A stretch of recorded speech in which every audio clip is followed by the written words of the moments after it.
Thanks for joining us today at Synthesis Workshop.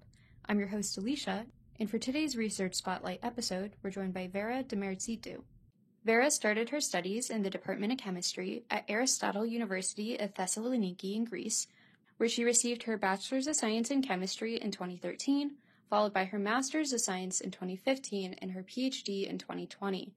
Her doctoral research, titled Collective Synthesis of Sesquiterpenoids, was performed in the lab of Professor Alexandros Zagrafis. In 2021, she moved to the University of Edinburgh in the United Kingdom, where she joined the group of Professor Andrew Lawrence as a postdoctoral researcher. Here, her work focused on stereoretentive, multi-component, enantioconvergent reactions, which she will discuss with us today. Earlier this year, Vera began working as a postdoc in the group of Professor Christoforos Kakatos at the National and Kapodistrian University of Athens in Greece. And with that, I'll hand it over to Vera. Welcome, and thanks again for joining us. Thank you for the introduction and for the opportunity to present part of the Lawrence Group's work on Synthesis Workshop. Today I will talk about how we developed a new mode of enantioconvergency, namely stereoretentive enantioconvergent reactions.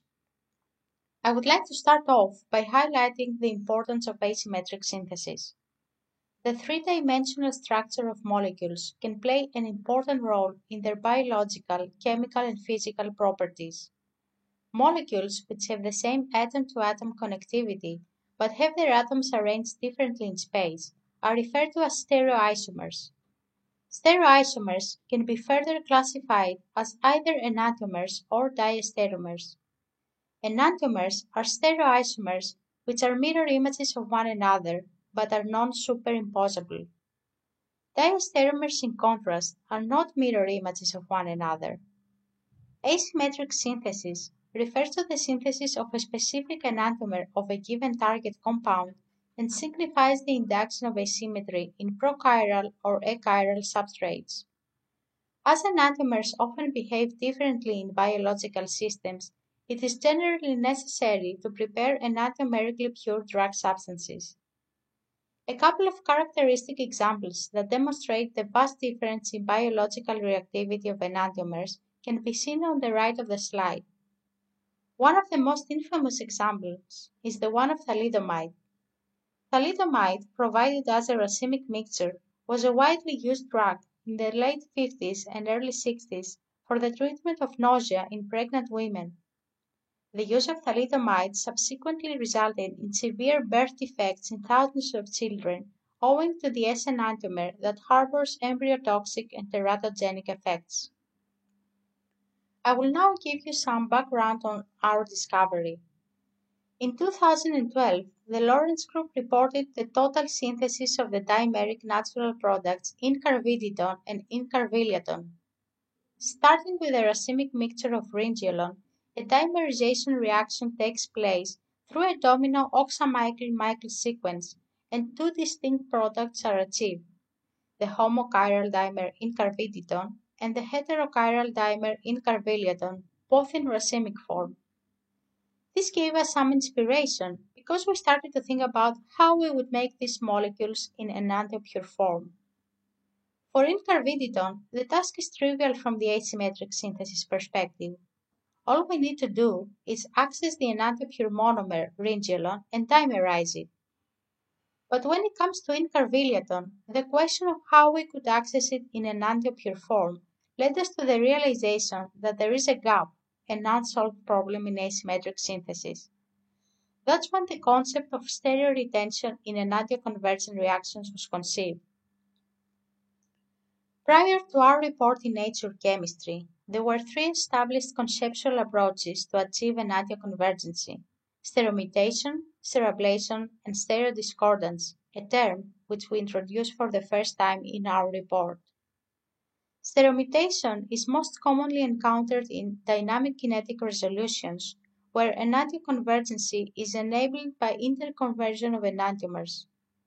That is the case in a Yori stereoselective hydrogenation, utilizing kinetic discrimination of rapidly equilibrating enantiomers through background racemization. In stereoablative processes, the stereogenic elements of the racemic starting material are destroyed, thus generating a common intermediate that undergoes stereoselective transformation to give an enantiomer-enriched product. Stereoablation was implemented by Fu and co-workers in the reported enantioconvergent photoinduced cross-coupling of racemic electrophiles with amines via a radical intermediate. In stereodiscordance, the two enantiomers react differently but with convergent selectivity. For example, one enantiomer may react with retention of configuration, whilst the other reacts with inversion to give the same enantiomeric product. Examples of the latter approach are scarce in the literature and are dominated by biocatalysis, as evidenced in the shown example of the biocatalytic, partly invertive, partly retentive epoxide hydrolysis reported by Furstos and co-workers. All these approaches involve the loss of some stereochemical information and therefore would not fit the purpose of achieving the enantioconvergent synthesis of enantiomer-enriched incarbiliaton, as we would need to retain the configuration of both starting enantiomers. Stereoretentive enantioconvergency would be possible if the two enantiomers are coupled together to form a non-meso product. Conceptually, this can be achieved either through a non-symmetrical dimerization or through a multi-component reaction involving a non-symmetrical component.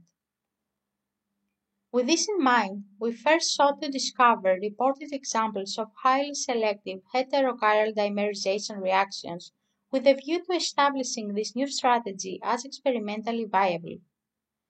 We were particularly taken by an unusual non-enantioselective acid-arsens reaction reported by Wurfwein and co-workers, leading to the formation of a heterochiral, highly substituted aziridine product. The inherent heterochiral selectivity of this reaction was postulated to be a result of a bis-lithium cationic Zimmermann-Taxler type transition state for the addition step, with TFT calculations revealing a preference for the heterochiral combination. We aim to render this process enantioconvergent by replacing the achiral base with an enantiopure chiral base. With the use of a chiral lithium amide at -100 degrees, we were able to successfully modify Wurfwein's approach and realize our first example of stereoretentive enantioconvergent reaction, accessing the aziridine product in 92% EE.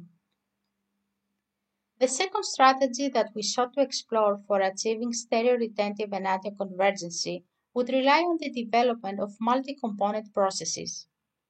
This would involve an initial kinetic resolution of a racemic starting material by reaction with a bifunctional symmetry-breaking linker, followed by statistical coupling of the formed enantiomer-enriched intermediate with the result starting material to form a heterochiral dimer as the major product. This process will benefit from statistical enantioamplification, meaning that even a moderate kinetic resolution will be sufficient to yield the final product in exceptionally high enantiopurity. This is due to the formation of a minor homochiral diastereomeric side product, which gives an increase in enantiopurity of the product at the cost of diastereoselectivity.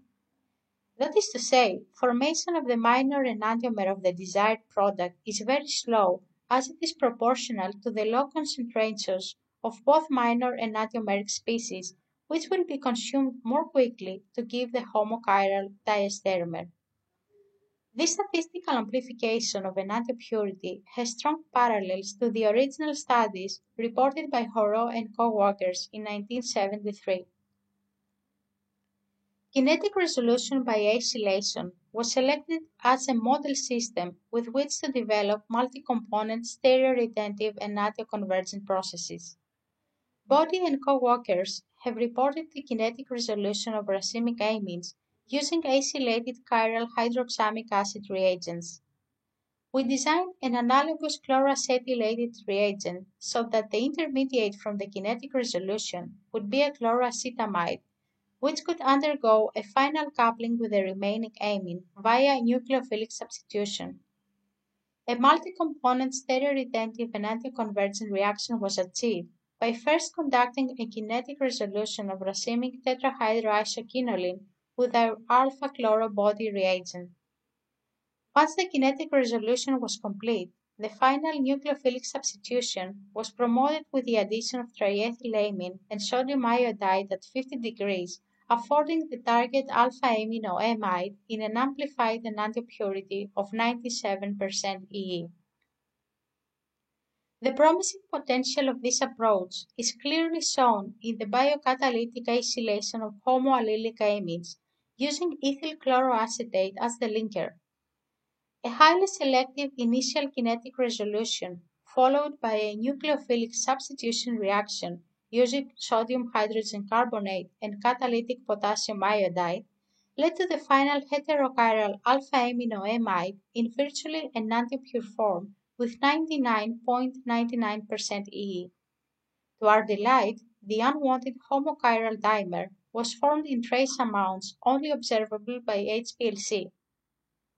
For reactions based on isolytic kinetic resolution of amines, the inclusion of an alpha electrophilic site worked very well in terms of reactivity and selectivity. For reactions based on the acylated kinetic resolution of alcohols, however, this linker design did not work well, owing to transesterification competed with the desired nucleophilic substitution. Therefore, 2,2-dimethylglutaric anhydride was used as a highly site-selective acylating reagent for the organocatalytic kinetic resolution of a racemic secondary alcohol using a bifunctional synchronidine-derived thiourea catalyst. The free carboxylic acid intermediate then served as an orthogonal reactive site for a subsequent modified Shina esterification to give the heterochiral diester in good heterochiral selectivity and amplified enantiopurity of 98% EE. Finally, we decided to push the concept a little further, attempting a diastereoconvergent multi-component transformation.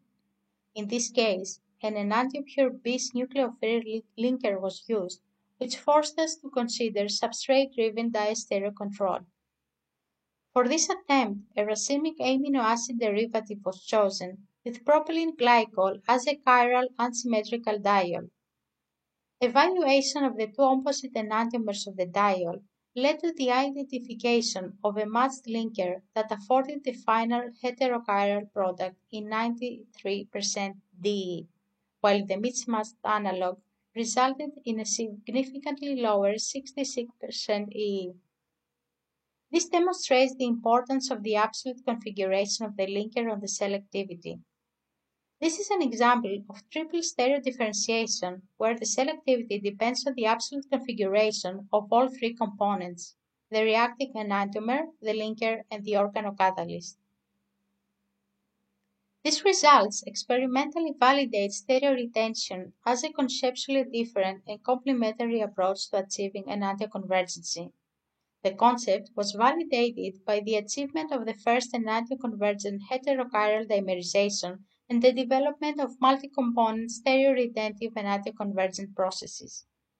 The latter approach allowed us not only to easily dial in heterochiral selectivity, but it also benefits from a statistical amplification of enantiopurity.